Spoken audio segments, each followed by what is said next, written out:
में महिलाओं में ये बड़ा कॉमन प्रॉब्लम होता है, क्योंकि जो बच्चे को जन्म देती है तो उन्हीं की हड्डियों के लिए जो कैल्शियम की जरूरत होती है वो बच्चे में चला जाता है। और जो बच्चा पैदा होता है ना, तो उस बचवा से एगो नली जुड़ी रहती है। तो वो नलिया तो आप देखे हैं, वो नलिया कोनो काम का नहीं होता है, एम्बिलिकल कॉर्ड बोलते हैं। तो जो बच्चा होता है ना, ऐसे मान के चलिए बच्चा है यहाँ पे, ये एम्बिलिकल कॉर्ड जो देख रहे हैं आप ना, आपको लगता है यही चीज है। यहाँ एगो आधा किलो का इतना बड़ा प्लेसेंटा जुड़ा होता है। और जब बच्चा पैदा हो जाता है तो बच्चा तो पैदा हो गया, डॉक्टर तो इसको कट लगा दिया, अब ये माँ के पेट में ही छूट गया, तो इसको फिर से पुश करके इसको क्या करना पड़ता है, निकालना पड़ता है। कई बार यही प्लेसेंटा ना जिस रास्ते से बच्चे को आना चाहिए गर्भनाल पे, ये प्लेसेंटे आके फंस जाता है। और जब प्लेसेंटे आके फंस गया तो डॉक्टर कहेगा ये तो इम्पॉसिबल है, अब तो सर्जरी से ही निकालना पड़ेगा। समझ में गया। और ये आधा केजी वजन का होता है यहाँ पे ये।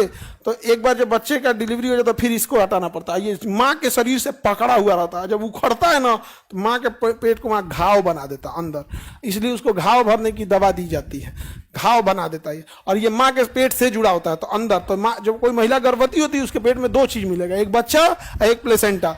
आपको क्या लगता है नसों बहुत, ये तो एम्बिलिकल कॉर्ड है, बस सप्लाई दे रहा है यहाँ पे।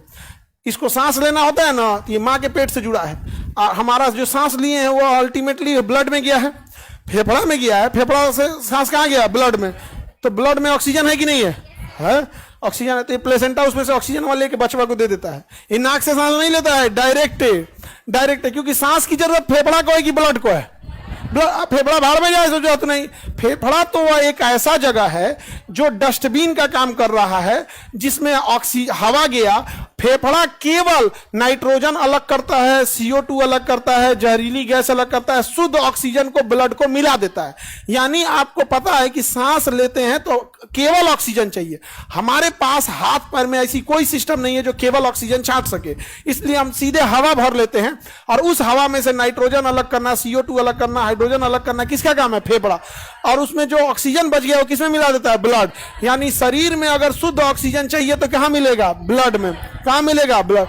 जो लड़का है ना, नाक से सांस नहीं लेता है, इसका फेफड़ा रेस्ट करता है, कहता है हमको क्या जरूरत है, मम्मी कर रही है।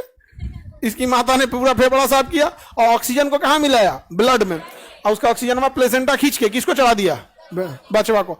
इसका सांस लेता है, ये धड़क रहा होता है, इसका कोई दिक्कत नहीं है, धड़क रहा है वो, समझ में आ गया कि नहीं। सांस, और उसका फेफड़ा नहीं सांस लेता है, फेफड़ा सांस नहीं लेता। अच्छा, CO2 छोड़ना रहेगा तो ये प्लेसेंटा से छोड़ देगा CO2, इसी गर्भनाल से। और ये माँ को पेट को पहुंचा देगा प्लेसेंटा का, वापस दो CO2। तो CO2 भी ब्लड में आ गया और वो CO2 कहाँ गया, फेफड़ा में। और माँ सांस छोड़ देगी, शरीर बाहर चला जाएगा। तो बच्चे में ऑक्सीजन CO2 का सप्लाई कौन कर रहा है। अच्छा, जब हम भोजन करते हैं तो भोजन पेट में जाएगा, पचेगा, लीवर हेल्प करेगा, छोटी आंत, बड़ी आंत सब करके अल्टीमेटली उसका जूस बनाना है। क्या बनाना है, ये प्लेसेंटा रेडीमेड जूस जो माँ के बना है ना, वो चूस लेता है और किसको दे देता है, बबुआ को। ले बाबू ले ले, समझ में आ गया कि नहीं। तो क्या उसका कोई पाचन तंत्र बच्चे का काम कर रहा है, श्वसन तंत्र रेडीमेड उसका काम कर रहा है, एकदम रेडीमेड ले लिया है यहाँ पे। किसी को दिक्कत, तो ये होता है माँ के पेट में, प्लेसेंटा में रहता है। किसी को दिक्कत, आगे बढ़ जाएं तो प्लेसेंटा बहुत होता है। तो इसके शरीर में पूरी हड्डियां का निर्माण होता है। अब जो शरीर में कैल्शियम की जरूरत है, ये प्लेसेंटा माँ से कैल्शियम वो छीन लेगा। कैल्शियम क्या कर लेगा, छीन लेगा। और किसको दे देगा, बच्चा को दे देगा यहाँ पर। अब इसी वजह से महिलाओं में कैल्शियम की कमी हो जाती है। और जब कैल्शियम की कमी होगी तो रीढ़ की हड्डी में दर्द और कमर की हड्डी में दर्द भयानक लेवल का होगा। इसलिए महिलाओं में देखेंगे जब एज ढलता है तब उन्हें समझ में आता है कैल्शियम की कमी क्या होती है। लोग अमूमन जो गर्भवती महिलाएं होती हैं वो न्यूट्रिशंस नहीं खाती हैं। और देहात में एक बड़ी खराब चीज़ क्या लगता है, उन्हें लगता है कि गर्भवती महिला है तो इसे ज़्यादा खाना खाना है। नहीं, उसे क्वालिटी वाला भोजन खाना है, ज़्यादा नहीं। ये बचवा को भोजन नहीं चाहिए, इसे न्यूट्रिशन चाहिए।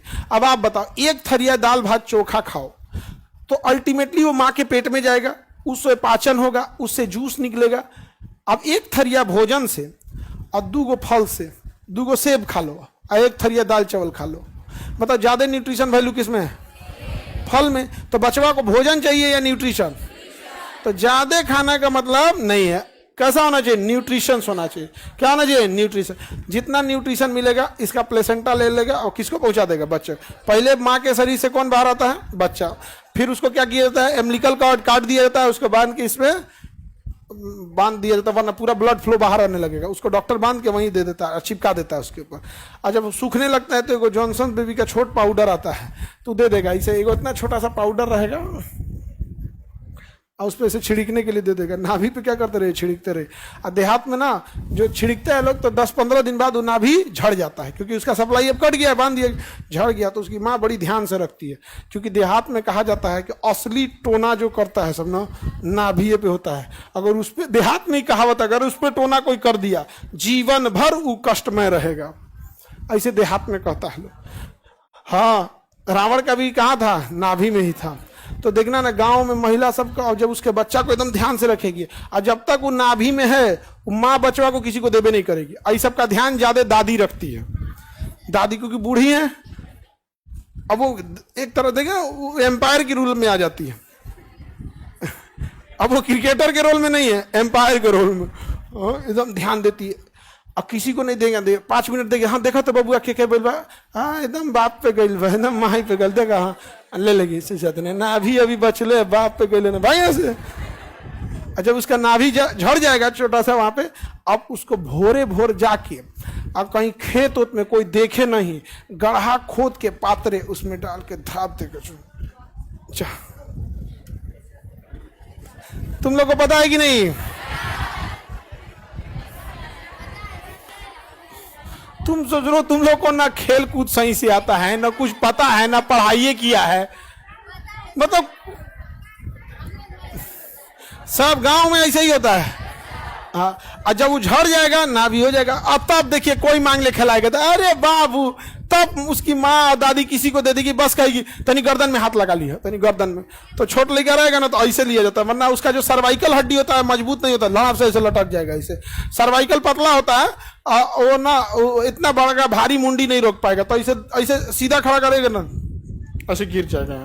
तो उसको ना हाथ लेना पड़ता है, ऐसे ऐसे क्या करना पड़ता है? हाथ लगाना पड़ता है कंधा, ना मुड़िया मुड़का देगा। यहाँ पे छोट लेकिन को नहीं आए खिलाने तो मत खिलाना, लोग मुड़का तुड़का देगा सब तुम लोग यहाँ। हम लोग तो अनाथाश्रम में इतने बच्चों को हम लोग, मतलब एक महिला जैसे पालेगी उस तरह से आदमी। महिला की तो बात अलग है, कोई उसका रोल नहीं निभा सकता है, लेकिन एक नॉर्मल आदमी को ऐसे नहीं होगा कि कोई कह सकता है कि हम लोग उसको नहीं, कैसे उसका बाल तक साफ